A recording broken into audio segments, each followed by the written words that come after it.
Good afternoon, America. I'm Erickson. Thanks for tuning in to the 4 things you need to know this afternoon. Let's get right to it. Up first, the State Department overhauls policy on foreign elections. Today, there's a big change out of Washington. Secretary of State Marco Rubio has issued a directive telling State Department employees to stop commenting publicly on foreign elections unless there's a clear and compelling U.S. foreign policy interest.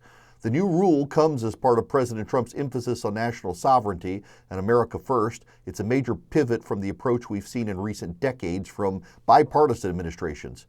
Here's what the new memo says. U.S. officials are now directed to avoid weighing in on the fairness or integrity of elections overseas and should focus only on congratulating the winner and, when appropriate, noting shared foreign policy interests. Essentially, U.S. embassies around the world are told not to pass judgment on the legitimacy of someone else's election unless there's a direct, compelling interest for America. Rubio and Deputy Secretary of State Christopher Lando defend the move as common sense clarity that keeps America out of other countries' domestic politics and avoids hypocrisy. Given our own complicated election history, they argue that the end of the era of nation building and meddling has backfired, often causing more harm than good, and we should rethink things. Critics, including some former career diplomats and human rights groups, warn that this leaves pro-democracy movements out in the cold and may weaken U.S. influence as a voice of liberty. Nicole Wittersheim of Human Rights Watch says this approach could leave the U.S., quote, in the dark on the nature of the leadership we're dealing with and fail to shine a light on unfair or dangerous regimes. This is about realism, though national interest and humility. We can support our values but not be reflexively telling others how to run their elections or government, especially when our own record is hardly spotless. This doesn't mean we stay silent in the face of real atrocities or rigged elections, but it does mean we pick our fights carefully based on what actually serves the American people. The second story is a striking illustration of how warfare and alliances are changing quickly. President Trump, Ukrainian President Volodymyr Zelenskyy are in talks over what both are calling a mega deal. The United States would buy battlefield-tested Ukrainian military drones, while Ukraine would in turn purchase American weapons. Ukraine's drone technology has gotten a lot of attention lately. These are not toys. These are combat-proven unmanned aerial vehicles that have hit targets deep inside Russian territory, including heavy bombers up to 800 miles behind enemy lines. Zelenskyy says the American people need this technology and you need to have it in your arsenal. He argues it's time for Ukraine to share its expertise from 3 hard years of war. In the proposed deal, the U.S. would purchase advanced drones from Ukraine, aiming to quickly close the gap with China and Russia, who are ahead of us in some areas of drone warfare. Ukraine would use some of the proceeds to buy high-end weaponry and air defense systems from American manufacturers, deepening U.S.-Ukraine military ties. Both sides see it as a win-win. For Trump, it aligns with his push to get America off the hook for endless foreign aid. Europe and NATO will pay for most of Kyiv's weapons, while the U.S. comes out ahead on cutting-edge technology. For Ukraine, it's a chance for it to show its wartime innovations and wrap it into an economic and strategic leverage.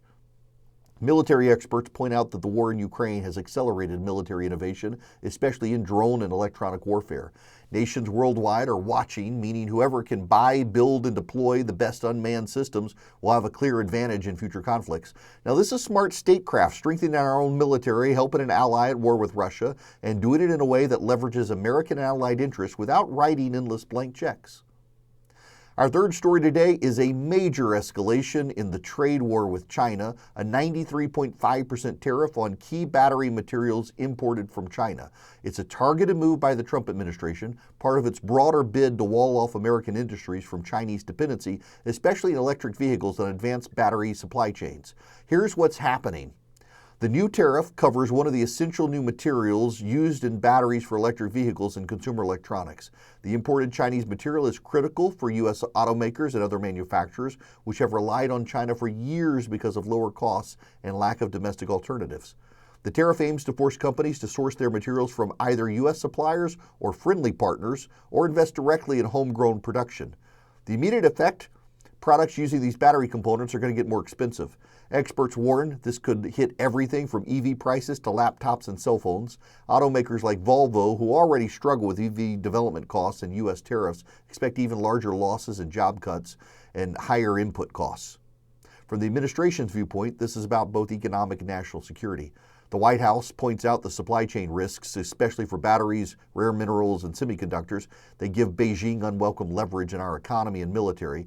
The tariff surge is designed to break our reliance on China and kickstart American production in these sectors. This is always a balancing act. Tough trade moves can defend American jobs and dignity, but risk higher prices for families and retaliation against other exporters. The question is whether this will build a stronger industrial backbone or simply make things costlier for consumers. Policymakers have got to monitor this closely and ensure American companies step up, not just pass costs along, which is probably what's going to happen at first. Finally, we've got to talk about California and redistricting and the House maps that are aimed at Texas redistricting. It's all become a bit of a drama around the country now. This begins in California and the struggle over redistricting, a warning shot from Gavin Newsom. He's signaling that if Texas Republicans move forward with mid-cycle redistricting to lock in a Republican congressional-controlled Democrats in blue states, well, they should play by the same rules, and that's escalating matters around the country. Here's the background so you know. Texas Governor Greg Abbott has called a special session for lawmakers to redraw the state's congressional maps in Texas, even though new maps are typically drawn every 10 years, not mid-decade. President Trump claims Republicans could gain up to 5 more House seats with the Texas map redraw. He's encouraging similar moves elsewhere. In response, Gavin Newsom is openly contemplating a retaliatory gerrymander if Democrats in California need to counter Republican tactics. Newsom says 2 can play this game and insists the state might have to stop playing fair. Currently, California uses an independent redistricting commission. That, by the way, they have gamed pretty thoroughly to help them. It was created via ballot initiative. Newsom is suggesting that he could seek new legislation or a ballot measure to let Democrats redraw the lines themselves to offset what he calls unfair Republican power grabs in Texas and other states. Now, this signals a major escalation of the partisan redistricting wars.